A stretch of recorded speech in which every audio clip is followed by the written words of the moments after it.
DRO Zulqarnain جس نے presiding officer بھیجے خواجہ آصف کے گھر, جس نے پوسٹر پھڑوائے, جس نے پریشرائز کیا پریزائڈنگ آفیسرز کو کہ خواجہ آصف کو جتوانا ہے. اور یہ وہی RO ہے, میں بتانا چاہتا ہوں, RO جس نے 10 مرلے زمین میری ماں کے نام پہ نکالی.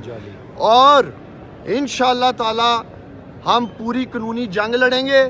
یہ تمام سول سرونٹس, میں انہیں پیغام دینا چاہتا ہوں, میری ماں پٹیشن داخل کرنے لگی ہے, ان کے خلاف پوری انکوائری ہونی چاہیے تاکہ ان کو نوکریوں سے فارغ کیا جائے اور قانون کے مطابق جو سزائیں ہیں یہ DPO حسن اقبال کو اور یہ جو RO وہاں سیالکوٹ میں اقبال بیٹھا اور DRO, یہ ابھی یہاں کہانی ختم نہیں ہوگی. ہمارے پاس اتنے واضح ثبوت ہیں. یہ جو ڈاکہ ڈالا گیا ہے سیالکوٹ میں, 50,000 ووٹوں سے ایک شخص ہار چکا ہے الیکشن اور اس کو جتوا دیا گیا ہے. اب جس نے بھی جتوایا ہے یہ سامنے آنا چاہیے. ہمارا کوئی اور مطالبہ نہیں ہے.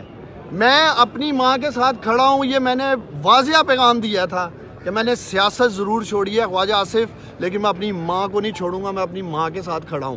اب میں اپنی ماں کے ساتھ ساتھ سیالکوٹ کے جو 5.5 لاکھ ووٹرز کی انسلٹ کی گئی ہے, تہذیب کی گئی ہے, میں ان کے لیے یہاں ہائی کورٹ پہنچا ہوں اپنی ماں کے ساتھ.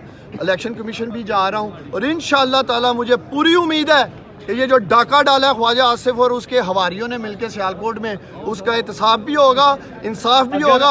اور